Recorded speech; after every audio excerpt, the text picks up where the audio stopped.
Siemens चाहिए तुम्हारे मुझे, वरना तुम्हारी दाढ़ी को मोड़ दिया जाएगा, तुम्हारे बरवट्टों को मोड़ दिया जाएगा। तांदलियावाला में बच्चे से बदफेली के इल्ज़ाम में मौलाना अबू बकर मुआविया को बाइज्जत बरी किए जाने के सिर्फ चंद दिन बाद ही पुलिस ने दोबारा इनकी गिरफ्तारी अमल में लाई। जेल में इन पर ख्वाजा सरा छोड़ने के इंकशाफ हुए हैं और मजीद इंकशाफात इनके वकील की जुबानी जानिए इस वीडियो में। इन्होंने कहा है कि तेरा सानू पानी जिहड़ा ना DNA वास्ते चाहिए है, जिहड़ा इन्हां सादके ते ज़्यादती कहंदे नाल करवाउण दी इन्हां कोशिश की।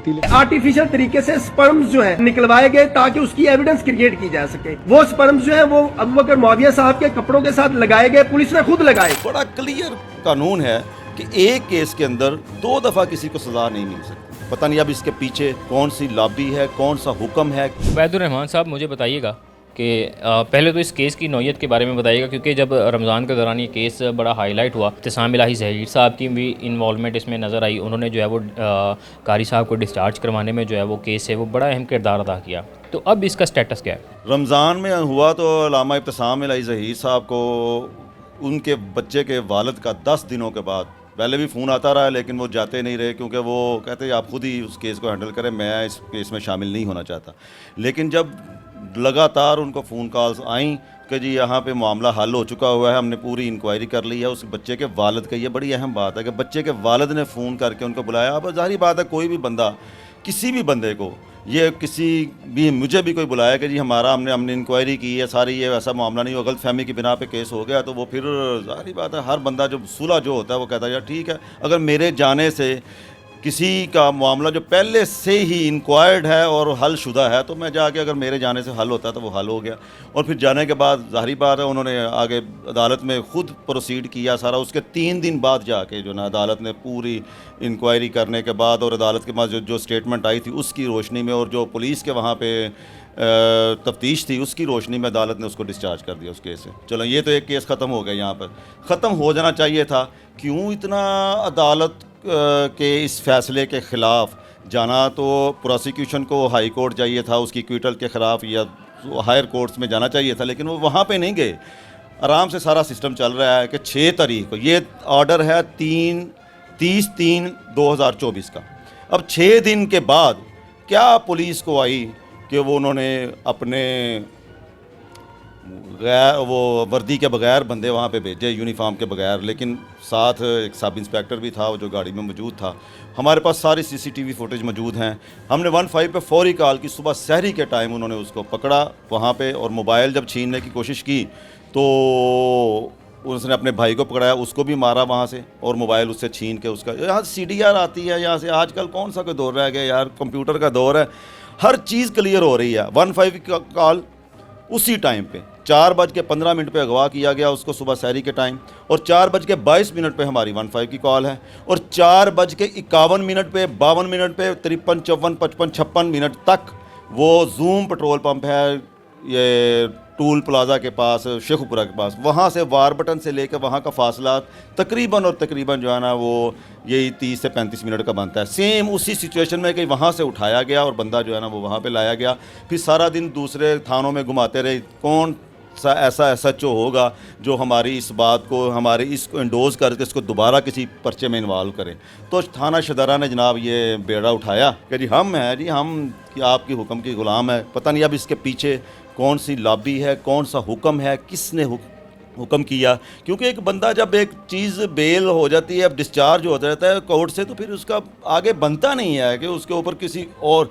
बड़ा क्लियर कानून है कि एक केस के अंदर 2 दफ़ा किसी को सज़ा नहीं मिल सकती, ठीक है, प्रोसिक्यूट नहीं किया जा सकता, एक ही केस में 2 दफ़ा किसी को सज़ा नहीं मिल सकती। तो वो हो गया उसको, अब उन्होंने अदालत के ऊपर इल्ज़ाम आने की बजाय दोबारा उसको गिरफ़्तार किया, और फिर पूरे दिन 6 तारीख से 7 तारीख तक, यानी कि 24 घंटे तकरीबन बनते हैं, पूरा घुमाते रहे। तो शदरा थाना ने इसको जो है ना वो ऑन किया, और रात को फिर जनाब उसके ऊपर बकौल मुल्ज़म और उनके भाइयों के, और क्योंकि मैं ख़ुद मुल्ज़म से मिला हूँ, उसने मुझे भी ये बात बताई है कि मुझे कहते रहे जी अपने जो है ना सीमंस चाहिए तुम्हारे मुझे, वरना तुम्हारी दाढ़ी को मोड़ दिया जाएगा, तुम्हारे बरवट्टों को मोड़ दिया जाएगा, तुम्हारे बालों को काट दिया जाएगा और तुम्हें इबरत का निशान बना दिया जाएगा। कानूनी तौर पे अगर इस चीज़ को देखा जाए तो कानून इजाज़त देता है कि अगर कोई भी मुल्ज़िम है किसी भी केस का, तो उसकी ये चीज़ कहना है कि दाढ़ी मूंद दी जाएगी, उसके आईब्रोज हैं वो रिमूव कर दिए जाएंगे, तो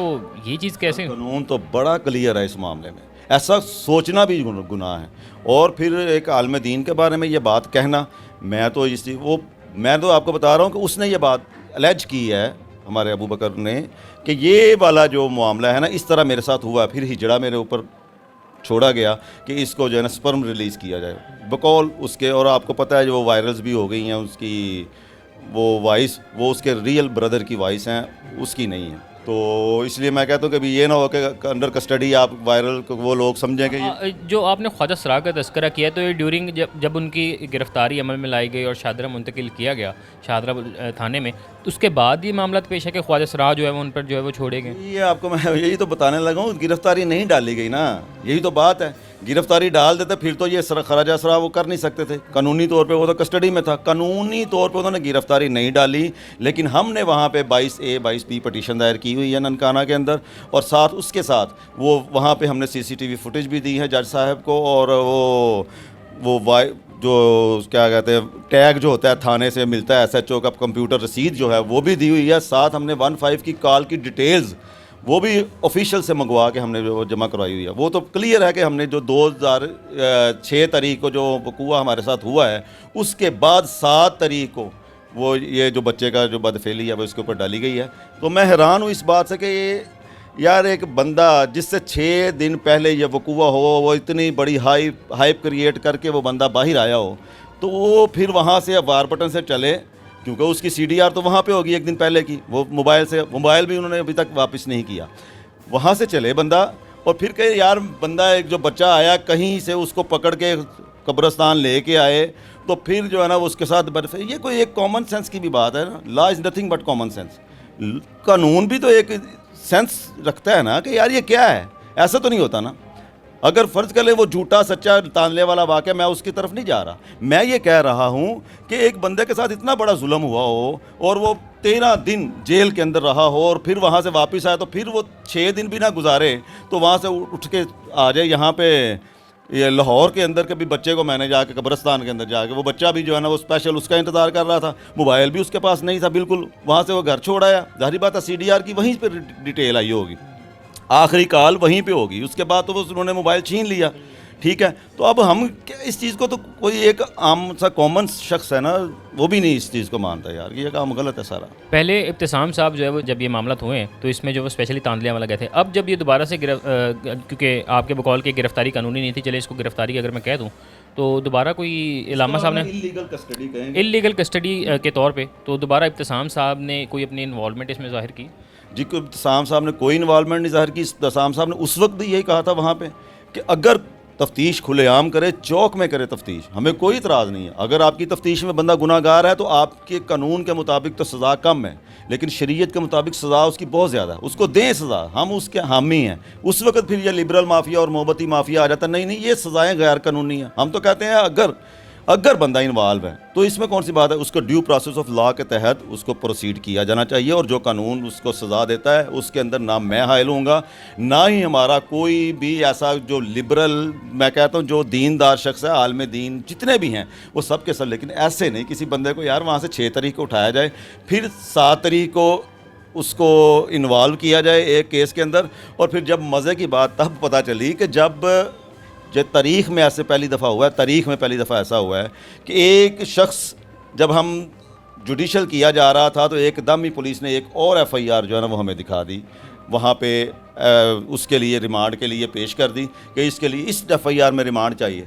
तो मोहतरम जज साहिबा, मजिस्ट्रेट साहिबा ने जब देखा तो वो हैरान परेशान हो गई कि ये तो पर्चा 4 तारीख को कटा हुआ है, तो आपके पास तो मुल्ज़म चले आपके बकौल के 7 तारीख को पकड़ा है आपने, तो 4 तारीख को एक पर्चा कटा हो तो उसमें आपने गिरफ्तारी नहीं डाली, उसमें आपने इन्वॉल्वमेंट नहीं की, उसमें आपने तफ्तीश शुरू नहीं की, 8 दिन का रिमांड आपने इसमें ले लिया है जो 7 तारीख को पर्चा काटा है, जो बिल्कुल जिसके हकायक ये हैं। हाँ, अगर उसमें 4 तारीख वाले में डालते ना तो हमें होता कि यार यहाँ से 6 तारीख को पकड़ के लाए हैं, 4 तारीख में FIR में उसमें गिरफ्तारी डाल ली है तो वो प्रोसीड कर रहे हैं, वो प्रॉपर कानून के मुताबिक होना था, क्योंकि 4 तारीख को पर्चा इनके पास मौजूद था।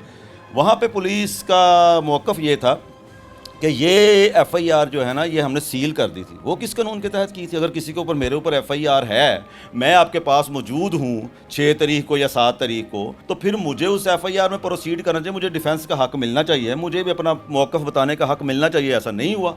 और क्यों नहीं हुआ? इस वजह से कि वो एफआईआर भी बोगस थी। वो एफआईआर बोगस, आप मुझे कहेंगे ये आपने पहले ही डिसाइड कर लिया था एफआईआर बोगस है। नहीं, वो एफआईआर इसलिए बोगस थी कि जब एफआईआर सामने रखी गई हमने नहीं बुलाया। चलें जी, वहाँ पे तांदलिया वाले तो कहते हैं जी इन्फ्लुएंस शुरू हो गया, वो उलमा का ऐसे ऐसे पड़ गया। अब यहाँ तो किसी को पता ही नहीं था एफआईआर का 4 तारीख की का। और मैं हैरान हूँ उस बात के ऊपर कि जब मजिस्ट्रेट साहबा ने उससे सवाल किया कि सील किसके हुक्म से की गई थी और क्यों की गई थी, इसके पास, पुलिस के पास कोई जवाब नहीं था। कोई ऑर्डर हो दिखा दें वो किस ऑर्डर के तहत ये सील की गई। कोई ऐसा ऑर्डर वहाँ पे सफ़ाई मिसल पे मौजूद नहीं था जिसके तहत वो सील की गई। सर, ये किसी की ज़ाती रंजिश है, क्या ऐसी वजह है कि अगर इसको गलत ना हो, अगर मैं धमकी कहूँ कि उनको कहा जा रहा है कि दाढ़ी जो है मूंद दी जाएगी, आईब्रोज रिमूव कर दी जाएंगे या उनके ऊपर ख्वाजा सराह छोड़ना, ऐसे केसेस तो पाकिस्तान में हमने और भी बहुत देखे हैं और दौरान रमज़ान भी देखे हैं। तो ये केस ज़्यादा या अबू बकर मुआविया के साथ ही ऐसा सलूक करना, इसके पीछे कोई ख़ास वजह? इसके लिए ख़ास वजह तो अभी मैं इसके ऊपर कोई बात नहीं कर सकता, इस वजह से कि फ़िलहाल तो मुझे ये जो नज़र आ रहा है किसी की ज़ाती अना को तस्कीन पहुंचाने के लिए, किसी की अना को ठेस पहुंची थी उसको मुतमईन करने के लिए ये सारे केस डाले गए हैं। क्योंकि भाई, जब मैं कहता हूँ ये तारीख़ में ऐसा नहीं हुआ, पाकिस्तानी तारीख़ में देख लें, कहीं ऐसा नहीं है, ये वाला स्टेटमेंट कोर्ट के अंदर जमा नहीं हुआ होगा कि जी मैंने एक दरख्वास्त ही नहीं दी, मैंने पर्चा ही नहीं करवाया, मेरा बच्चा इसमें इन्वॉल्व ही नहीं है, मेरे बच्चे के साथ कोई ज़्यादती नहीं हुई। हमारे जो 4 तारीख वाला पर्चा, मैं उसकी बात कर रहा हूँ, 4 तारीख को जो पर्चा हुआ, वहाँ के जो कंप्लेनेंट है वो अदालत में आ गए अपने वकला के साथ, और आके वो भी हैरान परेशान कि ये हमारा पर्चा क्यों काटा गया। तो पुलिस वालों को ये अंदाज़ा ही नहीं था कि पहले तो मैनेज कर लेते हैं कि झूठे पर्चों वालों के साथ मैनेज कर लेते हैं। अब अल्हम्दुलिल्लाह मुझे उम्मीद लगी है कि इंशाअल्लाह ताला हाई ऑफिशल्स जो हैं पुलिस के इन्वॉल्व हुए हैं बीच में, कि ये जो भी काली भेड़ें हैं पुलिस के अंदर उनको बेनकाब किया जाएगा। और इस जो एक पर्चा रह गया है, जो 7 तारीख वाला झूठा पर्चा जो काटा गया था, उसकी बाकायदा तफ्तीश भी होगी और पुलिस की इंक्वायरी भी होगी, और जो पुलिस वाला इसमें इन्वॉल्व जाना जाएगा, हमें जो है वो पूरी इंश्योर्ड किया गया है पूरे तरीके से कि इंशाअल्लाह ताला किसी जगह पे भी एक सिंगल पर्सन भी जो है ना परसेंट इसके ऊपर झोल या गैर जानबदारी नहीं दिखाई जाएगी। और इसको बाकायदा जो है ना, और इसके दोनों अतराफ़ से हमने खुद ही ऑफ़र दी है भाई, दोनों अतराफ़ से आप तफ्तीश करें। अगर ये बंदा गिल्टी है तो हम आपके साथ खड़े हैं, और अगर इसके ऊपर गलत पर्चे काटे गए हैं तो आपको हमारे साथ खड़ा होना पड़ेगा। हमें यकीन दहानी करवाई गई है कि हम आपके साथ खड़े होंगे अगर ये पर्चा गलत हुआ तो मुझे तो जैसे रोज़े रोशन की तरह यहाँ है कि यह पर्चा 6 तारीख को भाई बंदा वहाँ से उठाया जाए, 7 तारीख को कैसे उसके ऊपर कोई पर्चा डाल सकता है। 4 तारीख वाला जो पहले डला हुआ था वो तो मुद्दइयों ने आपके खुद बयान दे दिया कि जी हमारा केस ही नहीं है, ना हमने जमा करवाया, ना हमने कोई दरख्वास्त जमा की है। उन्होंने तो यहाँ तक अपने बयान में लिख दिया कि हमने तो दरख्वास्त जमा ही नहीं कराई पर्चे के इंदराज के लिए। तो फिर इसमें बात कौन सी रह जाती है? जी, तांदलिया वाला में पेश आने वाले वाक़े के जो कारी हैं अबू बकर मुआविया साहब, उनके वकील की गुफ्तगू आपने जो है वो तमाम तर सुनी कि कैसे जो है वो उनको पहले एक केस है जो है वो डिस्चार्ज करने के बाद जो है वो दोबारा से गिरफ़्तारी उनकी जो है वो अमल में लाई गई है। तमाम तर तफसीलात जो है वो आपने उनके वकील की ज़ुबानी जानी। इस केस में क्या नई पेश रफ्त आई थी और क्या क्या इसमें मज़ीद दिलचस्प चीज़ें सामने आएंगी, आपको वक्तन फ़वक्तन जो है वो बताते रहेंगे। इसी के साथ अपने मेज़बान को इजाज़त दीजिए। अल्लाह निगहबान।